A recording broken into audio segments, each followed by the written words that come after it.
طفل اللي بيقعد يقرا. احمد ما يقعدش، ما يمسكش كتاب يقرا، ملوش طولة بال. احمد ملوش. ولكن لو في التلفزيون الشانلز اللي هي الدوكيومنتري كده لايك فلاش، سوبر انتليجنت بصراحه ما شاء الله. ودي بتعمل يعني دي بتعمل شيء وهو صغير.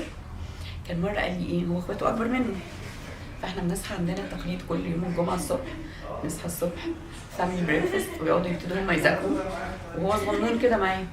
فكنت دايما انا اقف اقول ايه، انه كل بني ادم من الولاد ليه وقته، فهو مش ما كانش في مدرسه.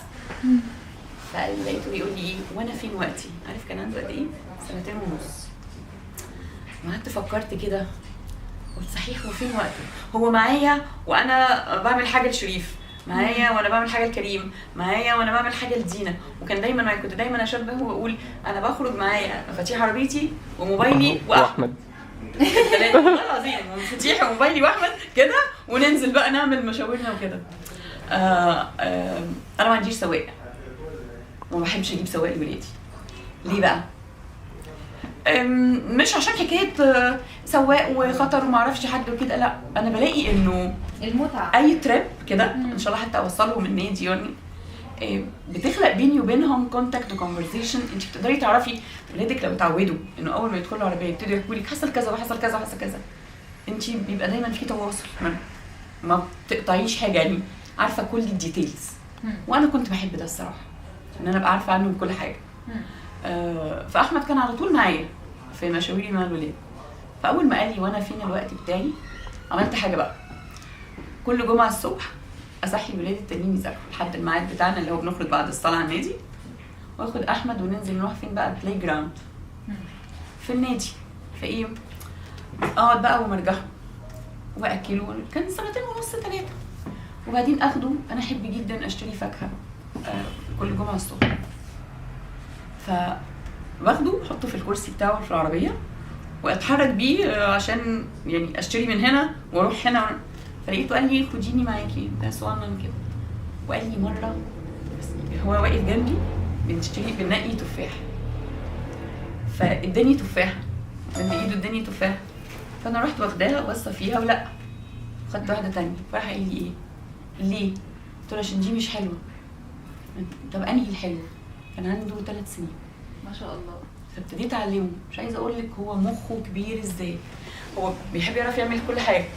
يعني يقول لك ان البني ادم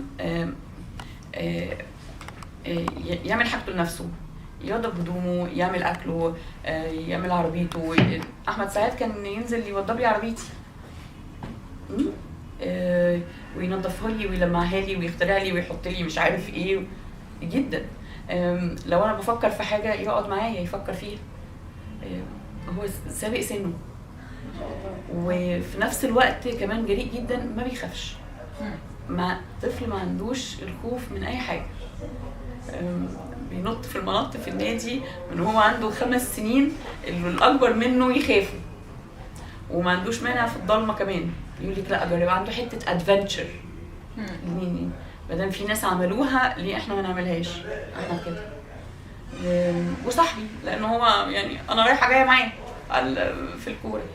وعنده بقى حاجه جميله جدا في الكوره، يعني الناس تتكلم تقول لك ايه، في حاجه اسمها في الكوره يأنن او ما يأننش، اللي هو بياخد الكوره ويفضل ماشي بيها كده. ما عندي احمد مره قال لي ايه، قال لي انا بقول له اما تجيلك الكوره يبقى خليها معاك واعمل الحركات بتاعتك دي علشان تبان في وسط الفريق. ده اللي انا فهمته، ده اللي مخ اي ام عايزه ابنها في حفله يبان. عارف قال لي ايه بقى؟ قال لي يا مامي هي مش كده، هو احنا تيم، والتيم اللي بيكسب مش واحد اللي بيكسب. طبعا انا اتكسفت. انت متخيله الفكر ده؟ كان برضو صغنن قد كده. احمد من هو يمكن انا عندي 3 ولاد اكبر منه. 3 ولاد يحبوا ان هم تو بي سيرفد. احمد ممكن يدخل معايا المطبخ يقول لي عايز اعمل اومليت، بتاع قد كده صغنن من 4 سنين مثلا. يا ابني يا حبيبي لا.